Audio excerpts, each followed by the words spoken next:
Welcome to the Invite Health podcast, where our degreed healthcare professionals are excited to offer you the most important health and wellness information you need to make informed choices about your health.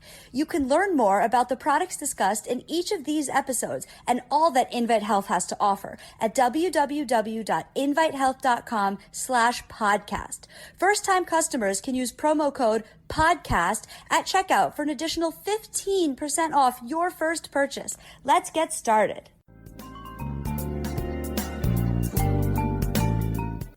Green tea possesses many proven health benefits. Now, tea, the different teas like black tea, green tea, and oolong tea, it's the second most commonly consumed beverage in the world after water. And green tea is traditionally consumed in many regions of Asia. But because of all of the proven health benefits, the consumption of green tea is spread throughout the world. You can get a cup of green tea in Paris and Dublin and London and New York City, of course. I drink green tea all the time. There's many reasons why green tea would support your health span and your lifespan. Your health span is how long you stay healthy. You want to do that right up to the last minute. And your lifespan is how long you live. So what benefits would tea have to support this? Well, first of all, there's a number of studies that green tea specifically improves the benefits of exercise, that it's an additive effect. Exercise builds strong bones, and exercise helps improve your strength. And green tea builds strong bones, and green tea has effects on muscle function also. When you take them both, I do a green tea capsule about a half an hour before I exercise. You get more out of the exercise. You build more muscle, and you strengthen your bones more than exercise only. So that's one reason why green tea helps keep you healthy longer. A second reason is there's many studies showing that green tea consumption lowers the risk of heart attacks and strokes. Even Yale University discussed this. Even Harvard Medical School discussed this. So, they're a major cause of losing your independence and losing your health and even losing your life, right? Heart attack and stroke.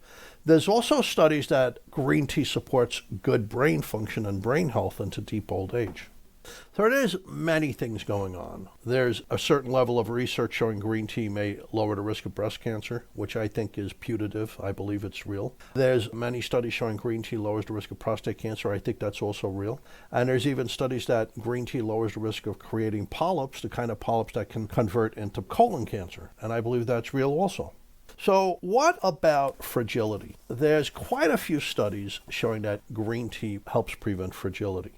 So welcome to our program, Blue Zones, Longevity, and Tea. Thanks for tuning in to today's episode of Invite Health. You can find all of our episodes for free wherever you listen to podcasts or by visiting invitehealth.com/podcast. Please subscribe. Please leave us a review. I'd love to know how we're doing. You can follow us on Facebook, Twitter, and Instagram at Invite Health. The information on this episode is linked in the episode description, so let's get going. So we're really talking green tea here. Green tea has more robust benefits than black tea or oolong tea. Let's discuss the tea plant first. The tea plant is Camellia sinensis, grows in fairly tropical regions with a lot of rainfall. If they pick the leaves, the fully grown leaves, early and they steam them, it stays as green tea. Now, if they pick the leaves and they don't steam them, an enzyme starts to convert it into black tea. It ferments it. So they can pick it halfway and steam it. That's oolong tea. Let it ferment halfway. So it's kind of like green tea and black tea mixed together. Or they can let it ferment all the way and it becomes black tea. The polyphenols, that's the major group of ingredients in green tea that are beneficial for your health. The polyphenols in the black tea are tannins, and the polyphenols in green tea are catechins. And the catechins are proven to be much stronger for many health benefits than the polyphenol tannins in the black tea. So we go with the catechins. So here's the Journal of Nutrition, Health, and Aging. It's from Singapore, the National University of Singapore. There's a lot of money in Singapore. There's a lot of very advanced medical research and healthcare facilities in Singapore. So they're looking at tea consumption. How does it affect physical function in older adults in Singapore? So it's 2,400 adults aged 55 years or older. It's the Singapore Longitudinal Aging Study. They found that tea consumption was absolutely connected to better balance in aging people and a stronger, healthier, more positive gait. Now that's really important. That's very telling on your health. Older people, you could tell a lot about the way their muscles function, like their grip strength. If it's weak, bad sign. Bad sign for longevity. Bad sign for health. But it's the same with their gait. Your gait is the way you walk. Is it spry? Is it balanced? Is it very confident? Or is it kind of like a little sketchy and kind of stuttering, awkward, uneven steps? One is a sign of great health. The other is not a good sign. So they found that green tea, because these people were drinking green tea, was involved with their balance, their gait, very important stuff. Now, there's another study, and I have a lot of these studies, by the way. It's in the American Journal of Clinical Nutrition. These are Japanese researchers looking at 14,000 adults over the age of 65. And they're comparing how much green tea they drink. It's in the American Journal of Clinical Nutrition. And they found that if you have several cups of green tea per day, American-sized cups, it reduces your risk of functional disability by 33%. So functional disability, you're shrinking, you're getting weaker, you're becoming very fragile, you're developing fragility syndrome. That's what it's all about. So 5 Japanese-sized cups a day reduced the risk of becoming disabled functionally by a third. But they're Japanese-sized cups, so actually they don't have to be as big as that. You don't have to have as many of those. So these are Japanese-sized cups. They tend to be smaller than American-sized cups. So if you're having like 8 or 12-ounce cups of tea, you really only need 2 or 3 cups a day. This is a sensational one. This is looking specifically at women. They have to be at least 65 years of age. And they also have to be related to someone studying to be a dietitian. So it's 2,121 women, 65 years of age or older, or related somehow to someone studying to be a dietitian. Frailty was defined as having presence of 3 or more of the following components: being slow, like slow movements, being weak, being exhausted all the time, low physical activity, so you're sitting in your chair looking out into space all day, and unintentional weight loss because you're losing muscle. 23% of the ladies were eventually classified as being frail, developing fragility syndrome. Here's what protected them: antioxidants, food antioxidants. If they ate vegetables, it lowered their risk of developing fragility and frailty pretty significantly. And right after that was drinking green tea. And after green tea, but far past it, was fruits. So the 2 strongest things, of course, besides physical activity, would be consuming vegetables and drinking green tea. It's in the Journal of Nutrition, Health, and Aging. I would like to add to that, they really should be looking at their protein intake. And of course, they're starting to be dietitians, so they are looking at the protein intake. Problem today, we've cut out a lot of protein-rich foods, which really adversely affects the health of older people. We've cut out steak, we've cut out pork chops, we've cut out eggs because of the saturated fat and the cholesterol. Those were rich in protein. And a problem with older people is they really have trouble utilizing protein. They can really only handle about 20 grams of protein per sitting. So I tell people, spread out your protein. So if you're having chicken and eggs, make sure you spread out, have 1 egg with each meal and have the chicken with the other meal. And take some whey protein. It'll help keep the muscle on older people. Otherwise, they have a risk of going into sarcopenia, severe muscle loss and weakness. Not a good thing. So protein is something to look at. But let's get back to green tea. So now let's look at the blue zone studies and the mortality studies. So I hope this isn't scary. It shouldn't be. I'll make it as rosy as possible. Blue zones are regions of the world where people really have a trend of living much longer. There's a blue zone above Venice, Italy. These people live up in mountains and hills, but they grow produce and they bring the produce down to the market, which is down by the water. So they're getting a lot of exercise every day. They're busy. They've got their family to support them and their village. So there's a lot of that social interaction. So physical activity, social interaction. They feel needed because they're still functioning. They're still working. They're getting very good fresh air, but they're also eating their vegetables and they're having very high quality olive oil. They're eating seafood, fish, and they're not eating a lot of red meat. They do eat poultry. They're getting a lot of fresh vegetables, some fresh fruit. So there's a lot of things going on, and they tend to sup tea and coffee. And then there's Ikaria in Greece. We're going to cover that one. And then there's Loma Linda in California. We're not covering that one. There's another blue zone down near Ecuador and Peru. And of course, there's one off the coast of Japan in Okinawa. And people in these regions live far longer, typically, than people from other surrounding areas. So it's not uncommon in these regions to make 90, 100, 105 years of age. So they're called blue zones. So this is not a blue zone. It's the Annals of Epidemiology, but we will be referring to blue zones as we go along. It's a Japanese study. They're looking at mortality from all causes in a Japanese study. What really helped protect these Japanese people? And they found that green tea consumption is approximately 91,000 older Japanese adults, not that much older. They were aged 40 to 69, but then they followed them for 19 years. So at the end of 19 years, they were 59 to 88. And they looked at all-cause mortality with green tea. And it varied a little bit from men to women. They see that in these studies. If a man had 1 to 2 cups of green tea in Japan every day, it reduced his overall mortality by 4%. Not very much, but it's something.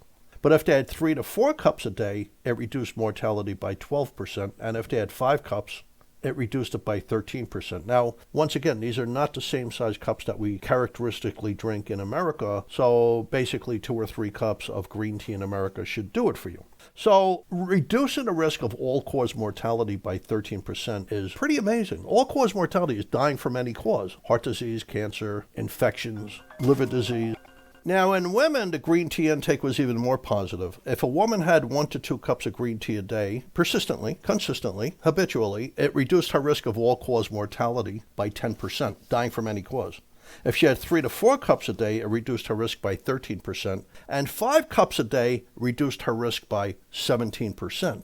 Diabetes, heart disease, like I said, infections, intestinal diseases, lung diseases, didn't matter. But it was especially strong for reducing the risk from heart disease and cerebrovascular disease and respiratory disease. Cerebrovascular disease is damage to the circulation in the brain, so it could be a stroke, it could be vascular dementia. Heart disease, of course, is heart disease, the biggest killer on the planet, and respiratory disease. Now, there's a linear relationship here that makes it even stronger. A linear relationship means that the more green tea they had, the lower their risk of dying from all causes. That's really a good finding. That's really a strong finding. So here's Osaki, the Osaki study in Japan. This is in JAMA, Journal of the American Medical Association. So we're looking at a large population in Japan that green tea protect them. It's Tohoku University Graduate School of Medicine. They led the study, but there's many academic research institutions involved. Whenever you get a huge study like this, there's a lot of academic research institutions. So it's a population-based prospective cohort study. That means they take a large bunch of people, they give them health checks and medical checks, they see if they have any diseases, they see what they eat, they see what they take as supplements, they see what drugs they take, and then they follow them for a certain amount of time, and they see who developed diabetes, who developed heart attacks, who developed different cancers. And they get a lot of data out of those studies. So this is 40,530 Japanese adults aged 40 to 79. They're healthy, and they followed them for up to 11 years. Green tea consumption was inversely associated with mortality due to all causes and due to cardiovascular disease. Same as the other large study. These are unrelated, huge studies. So in men, 1 to 2 cups a day reduced the risk of all-cause mortality by 7%. Once again, it's a linear relationship, which strengthens the level of evidence, because they found that if they had more, like 5 cups a day, it reduced their risk of all-cause mortality by 12%. In women, once again, it was even stronger. 1 to 2 cups of green tea per day reduced the risk of all-cause mortality by 18%. 5 cups a day reduced the risk of all-cause mortality by 23%, but once again, especially for cardiovascular disease. Now, for both men and women, if they took out cardiovascular disease and looked at that only, so they're not looking at diabetes or liver disease or lung disease or anything like that, they're just looking at cardiovascular disease. For men and women, 1 to 2 cups of green tea a day reduced the risk of dying from cardiovascular disease by 16%. And if you had more than 2 cups a day, it reduced the risk of dying from cardiovascular disease by 31%. That's huge. So here's the Zutphen elderly study. It's the Division of Human Nutrition, Wageningen University, and Top Institute for Food and Nutrition Research over in the Netherlands. It's in the American Journal of Clinical Nutrition. So the Zutphen elderly study was once again a huge prospective cohort study, thousands and thousands of people. But what they did, they looked at 774 men between the ages 65 to 84, and they followed them for 25 years. And here's what they found. They looked at epicatechin. That's a catechin, obviously. Catechins are found in green tea. You do find catechins in apples and cocoa, but most of these people were getting their catechin from tea. Over 25 years, the risk of dying from coronary heart disease was 38% lower in men in the top third of epicatechin intake. There's a lot of epicatechin in green tea. It was also significantly associated with a 46% lower risk of cardiovascular disease mortality in men who already had cardiovascular disease. So it was preventing coronary heart disease. That's where the arteries in the heart get clogged, the biggest killer on the planet. Men who already had cardiovascular disease, it lowered their risk of dying by 46%. I mean, that's stronger than some drugs, probably stronger than all drugs. So this is the Ikaria study. Now, Ikaria is in Greece. It's an island off Greece. It's a blue zone where people tend to live for a very long time. It's in the journal Angiology. It's the first cardiology clinic, School of Medicine, University of Athens. And here's what they say. Ikaria Island, it's in the Northeast Aegean, by the way, has been recognized as one of the places with the highest life expectancy around the world. It's a blue zone. So they looked at 673 people, men and women, from June to October 2009. These people were aged 65 to 100. That's when they were enrolled. And they reevaluated them in 2013. So at that point, these people are 69 to 105. And here's what they found. Certain things increase the risk of dying. Of course, growing very old, but having a problem with your heart rate, with your heartbeat, not being able to pump out enough blood from the left side of your heart. So that's the left side of your heart is the part of the heart that pumps oxygen-rich blood. The blood picks up oxygen from the lungs, it goes down to the heart, and then the left side pumps it out. If that wasn't working well, a big risk for dying. Elevated levels of thyroid-stimulating hormone. That means the brain is pushing the thyroid to work better, so they have poor thyroid function. Moderate to severe depression. They were all positively associated with the risk of dying. So what prevented the risk of dying? A strong heart, a ventricular ejection fraction. Your left ventricular ejection fraction, your left ventricle is the lower left side of your heart, and it pumps out the oxygen-rich blood to the rest of the body, including the brain, your muscles, your legs, etc. And it usually pumps out, if it's healthy, at least 65% of the blood in the heart, 60 to 65%. So if that was low, not good. But if that was normal, a really good sign for longevity, of making like 100 years old. But also drinking coffee. Now, their coffee is not like American coffee. They make it differently. It's super high powered with certain polyphenols like chlorogenic acid and caffeic acid. It's very rich in those, and ferulic acid. We don't really get that in our coffee. We don't get it as much. So their coffee, which is super powerful, that increased longevity. Fruit intake, high quality olive oil, but drinking tea. Once again, drinking tea. So here we have people in Greece, Japan, China, all living longer if they consume tea. Plus, showing that older people that consume tea, I read you those studies right up front, less likely to develop fragility syndrome. So this is, I have two more of these, but it's important to read these. This is molecules. It's the Faculty of Health, University of Canberra, that's in Australia, the University of Athens, the University of Barcelona, Rutgers University, right over here in New Jersey, and a whole bunch of other academic research institutions. Do green tea and black tea protect you? Now, they're looking at two different studies, the Attica study and the Mediterranean Island study. Okay, so these are two different studies. The aim of the study was to examine the consumption of green tea, black tea, or no tea in relation to successful aging. It's called a successful aging index. That's a really interesting index. It really works. It's from 1 to 10. 1 is terrible, 10 is perfect. It looks at how much physical activity these people have and how easy is it for them to do it. Their body mass index, how much fat do they have, how much muscle do they have. Their mood, are they depressed, are they happy? Participation in activities with other people, with their family, with neighbors, with friends. The number of cardiovascular risk factors, like do they have diabetes, do they have high blood pressure, is their cholesterol off the chart, are their triglycerides high, is their uric acid high?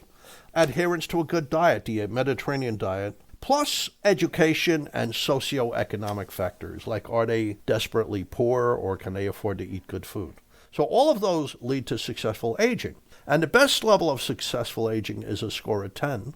This is from the Attica study. That's 1,128 adults from Athens, their metropolitan area. And the Mediterranean Island study, it's 2,221 people from various Greek islands.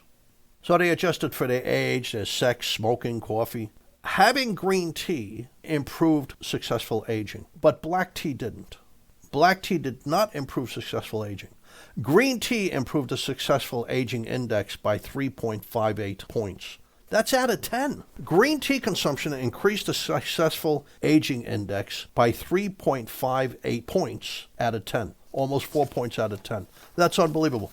Black tea had no effect. Black tea was a little negative, to be honest with you. Here's the Journal of Epidemiology. It's the Shanghai Cancer Institute, Shanghai University School of Medicine, Vanderbilt Ingram Cancer Center, and Vanderbilt University School of Medicine down in Nashville. So they're using the Shanghai Men's Health Study and the Shanghai Women's Health Study. These are two population-based prospective cohorts. So once again, they're getting large groups of people. They're giving them health checks repeatedly. They see what drugs they have, what diseases they have, what they eat, what supplements they take. And then they follow them for a certain amount of time, and they see who developed what diseases and who didn't. And that gives you a lot of data. So for men, they followed them for a little over 8 years, and for women, a little over 14 years. Here's what they found. Green tea, once again, inversely associated with all-cause mortality, especially among people who didn't smoke. If they didn't smoke and they drank green tea, it lowered their risk of all-cause mortality by 11%. But if they looked at the heart, it lowered the risk of dying from heart disease and coronary heart disease, cardiovascular disease and coronary heart disease by 14%. So, once again, study after study after study. Green tea helps prevent you from dying from heart disease. There's so many studies that green tea reduces the risk of having a heart attack or a stroke. I really believe it's absolutely true. But they're also finding that green tea improves your telomere length.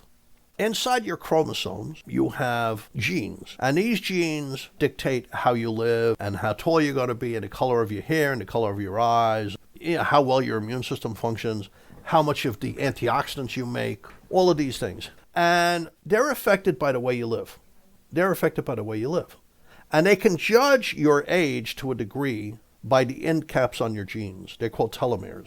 And if the end caps are really short, that's a horrible sign for longevity and health. So they found out that green tea lengthens your telomeres.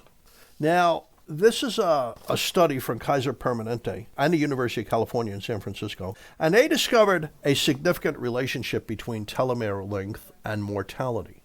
The strands on the end of your DNA that protect your chromosomes and genes, if they're too short, bad sign. It's a biomarker of aging. So the shorter telomere length was associated with dying prematurely.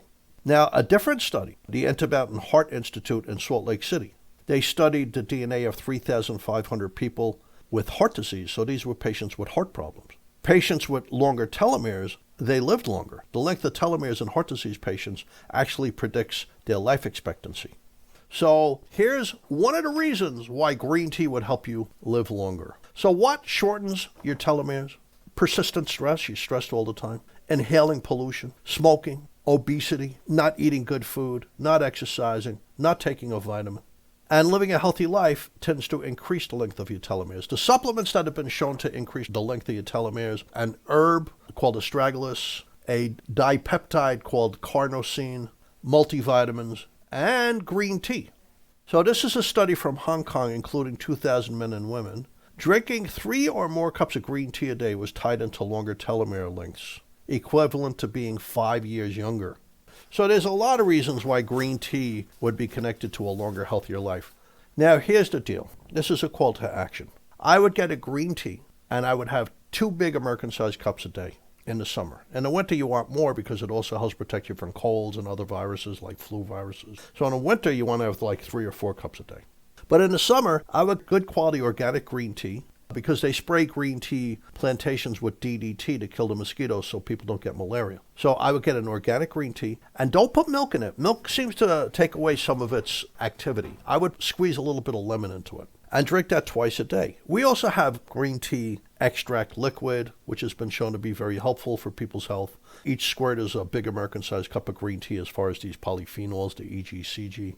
And then we have a green tea capsule. Well, that's super loaded. That's about 3.5 cups of green tea in that one. Has a little bit of black tea for the theorubigens and theoflavins, but it's really green tea. It's a lot of green tea in there. So I take 1 green tea capsule every day with lunch, but I still like to brew a cup of green tea. It just makes me feel great. It's like a moment of zen. It calms you down, but yet it helps you become more attentive and energetic. Great food.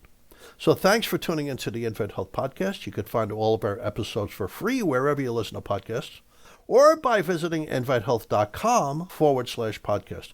Please subscribe and leave us a review. You can find us on Facebook, Twitter, and Instagram at Invite Health. Hope to see you another time in another episode, and thank you so much for listening.